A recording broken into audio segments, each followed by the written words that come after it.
It was a gun. I'm not voting. If we want to build our nation. The problem with the Somalians. Just want to experience something else than a black man. Move on, move Can't be forward. like a horse with blinkers on. Honestly say, I was about to have Corrupt sex and then I pulled crap, up. but it's nice.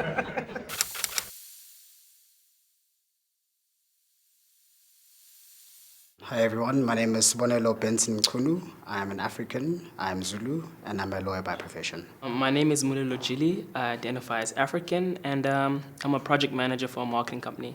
My name is Antoinette Sadler. I am a major in Pan-African Studies. I'm from the States and identify as a black woman and also organizer and activist. Ngulumko okwaningi ijola impondomise. Recognize myself as an African. I'm an activist, a social entrepreneur, and currently I work as a graphic designer in one of advertising agencies in Cape Town. Hello everybody, my name is Mona Abdullahi. I'm currently a student, my last year. I identify as African American. And yeah, student, poet, and activist. Hi, I'm Zainab Bala. I am a third-year undergrad in college currently. I am majoring in International Studies and Africana Studies. I am African American, but my family is of Sudanese origin. It's something very interesting that we need to look at what it means being an African without being told by other people what it means to be African. Why are we so inclined to compare? Like, why do we have to compare who's more African, who's more black, who's more, like... Who's more homeless? I think mostly... No, but I'm just saying, this whole idea that we don't struggle for some reason in the U.S. You don't look black. And that's funny that you say that because You in don't the look U.S., black, like but the you are an look of African. black, yeah. You are an African. So that's why I sort of like I very much undermine this issue of being black. We must see ourselves as African. We must see ourselves as... That's what it is. Being black here, and that's the thing, being black here is totally different than being black in the States. My point is, I don't Here in undermine South Africa, hip-hop. or here in Africa, I don't. In the States, I don't undermine that's hip-hop different. as being pivotal in being sort of like self-awareness. Yes. But I don't confine myself being black. I'm an African. And secondly, being an African is much deeper than what I've been told in the curriculum. I have to just come out with one of the things you said in regards to African Americans claiming the continent. You know, I agree with you in the sense of yeah, the continent is huge in the sense of romanticizing a continent that has some things to it. But the sense of not necessarily knowing where your roots are, all you can do is claim the continent in that sense of knowing that you are from somewhere in Africa. That makes sense? also, black Americans come from such a wide variety of regions within Africa, which is why, again, they claim the whole continent because they can't exactly pinpoint where. Wherever you are as an African person, I don't like to use the term black. Because the term black That's for what me, I am. it's... That's what I am. No. That's what I am. No. You say you don't want I to don't limit yourself to being black. I don't love using black. I love using African. But I'm also black. Because firstly, being South African, no, girl, you're not black. I'm black. And I'm proud. No, you're not black. You're not black.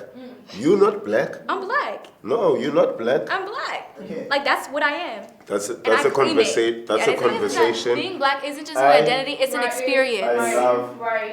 I object in not saying that I'm not proud being, I don't see myself black.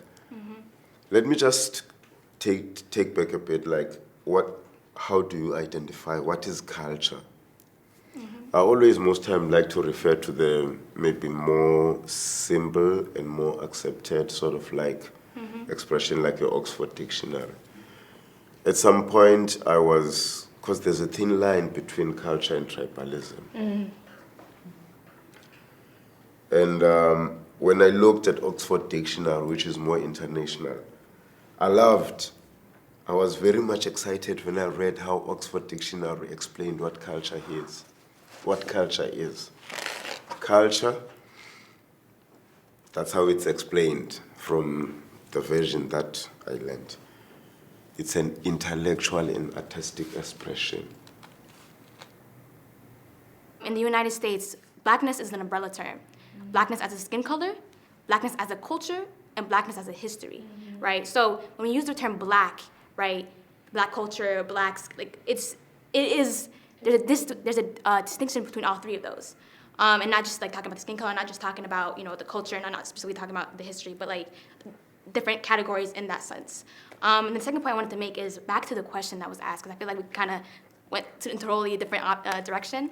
When we talk about, you know, the sense of African Americans romanticizing Africa, I think there is a false narrative in that, more so because in America, there's people who are African and there's people who are Black American. And there is a divide in America between Black Americans and Africans, you know? So from the jump, Black Americans understand that they don't consider themselves African. They understand there is a distinction between that two. So when Black Americans come to Africa, they're not claiming being African. They're going there to understand their roots before slavery. And I believe that anybody has the right to do that. And I think that's not necessarily a sense of romanticizing Africa, but finding your own identity. And that's just, yeah. You could go to different parts of the continent and ask a 9-year-old about America, and they'll tell you about America based on what they've seen. Based on, obviously, it's different in terms of what we're exposed to as Africans. I guess America has dominated mass media in that sense. But what I'm saying is, like, there's nothing stopping a 15-year-old Black American kid who grew up in the most hectic neighborhood in, you know, the American projects, or, you know, whatever the case is, from wanting to finding more meaning. Like, yo, where am I from? Because surely I'm more than what the system is telling me I am. Surely I'm but I don't and think looking it's that beyond That that. might not be their first mindset either, because if they're growing up in a hood and they're struggling, their first mindset is not let me figure out my identity. Their first mindset is how am I about to put food in my mouth? How am I going to help provide? So again, like, it comes back to the system. How is learning about a continent so far away going to help me in this current point in time? How is it, like she said, how is it going to help me put food on the table? You know, like there's To be honest, I didn't start decolonizing my mind till college, because I was never really afforded the opportunity as well. It's like I knew shit was fucked up, because I be looking back at my Facebook members. I'm like, oh, I was talking the shit, but I wasn't talking the shit on an intellectual level that I am now. I was saying it because that's how I felt. Like, I knew the police were fucked up. I knew I was poor. I knew I didn't have this. But now that I'm actually engaging in text and understanding, like, you know, and actually learning, I can now put substance to what it is that I already felt. I know my lineage. I know every single one. But then it's like when I'm in America, I'm too African to be American.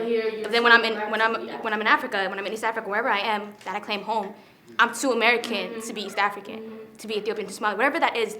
It's like this sense of like having to assimilate to one specific culture to be accepted by everybody, and never really being accepted to my full capacity of what makes me who I am. And that to me is the biggest issue in the sense of Africanism. That's inherent not only in us as humans, but us specifically as Africans. I identify as Black nationalist, and I also identify as a Pan-Africanist. How we're saying, like, being Black for us in America is an identity, it's an experience, but also understanding that we are African people globally. But it is okay to still have your own culture, your own practices, your own identity, your own parts in which you come from. But if we can move with the understanding of Pan-Africanism and know that we are African people globally, but still hold on to our own individual identities, that's the beauty and the uniqueness of African people. We are not all the same, but yet we are the same. So that's why I was a little confused earlier when you were saying, like, we're not African due to lineage, but how is that so if our lineage does come from Africa? How can we not be African if our lineage literally comes from West Africa, majority of Black people in the U.S.? The difference is what makes us special, but also what informs our very identity. And it's like when you talk about like your humanity, you're speaking to the core of who you are as a person. And that's not necessarily being a good person. That's not necessarily, those are the things that inform how you were raised, what practices, very specific. When you mentioned, I think you made the definition of culture according to the Oxford, was it Webster's Dictionary or the Oxford Dictionary, one of the two? Yeah. That was a beautiful definition, but I would ask you, what is the definition of, if someone had to ask you what is isiko and asked you to define that in your language, would it have the same meaning? Yeah. Because if you had to directly translate, it's the same thing, but I don't think it has the same kind of meaning. Or depth. Exactly. So I just so for me, it's one of those where our differences, you being Xhosa, you being Afro, like a mix between a mix between results of colonialism. Yeah. Take that to note. 100%. So what I'm saying I is, say like being sort of like the borders in Africa in general.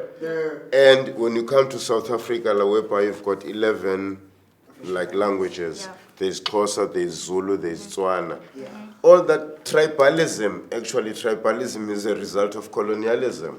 tribalism is not a result of colonialism. Tribalism existed before 1652 in South Africa. Tribalism is a result No, of it colonialism. isn't. The borders are. Because we moved around freely in Africa before the colonizers came. But we were still fighting. Between Shaka ourselves. was killing them So that's niggas, what- bro. No, He what I'm wasn't so playing. Tribalism is a result of colonialism.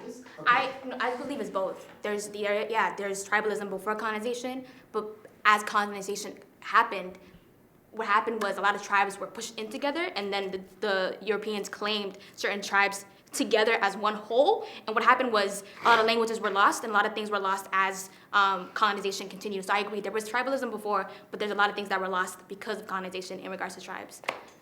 What is the issue with us wanting to identify with Africa if this is where our real lineage really comes from? What is the problem? Why does it have to be that we're just making this a trending thing? Or I don't get it. my issue is when we talk about Black Americans and African Americans as of Africa by virtue of being Black in America, that's a completely different conversation for me, because you get people like you guys who genuinely feel that affinity to the continent and would want to go to Africa, different And countries in invest in the Africa, country. and feel like, yo, like I'm part of this. This is me. This is the people that I'm working. Yeah. You know, like I want to make an impact here because these are my people. Yeah. That I'm 100% Yeah. behind. I have an issue with Black American culture, maybe even in the broad sense, claiming Africa as a continent without necessarily engaging with the issues that are affecting Yeah. Africa. If you look firstly as whatever you call it, Black or African, we are the most disorientated like nation in terms of like familyhood. Anywhere you go in the world, it's the same. Yeah. That's why I was saying these are like the fundamental problems that we're facing. Number two, we are the people who sort of like, we are one of the leading in population, but we have been forced into a position where we are consumers more than we are being producing. So in terms of like solving these problems, it's not a matter of looking at your pigmentation. It's not a matter of looking at your geographic location. Hence, I refer to repatriation in Marcus Garvey. Repatriation, Marcus Garvey, when he says in one of his speeches, repatriation is a must for those at home and those abroad. My dream is to serve the African diaspora with the mission of advancing or bettering the lives of those within it, whether in a big or small way. My dream is to never stop learning, is to never stop asking questions, never stop reading, never stop questioning this world and where we live and what I can do to help make it, like, to help prosper it. My dream as an African youth in Africa is to get rid of the ignorance that is dominating our societies. My dream is for the liberation of all African people globally, because I'm a firm believer that until all African people are free, nobody can be free. My dream for my life, I'd have to say for me to live my fullest version of myself, to be surrounded by love, peace, good energy, and live a life of happiness for the most part. My dream is for Africans to know themselves, Africans to love themselves, and Africans to prosper.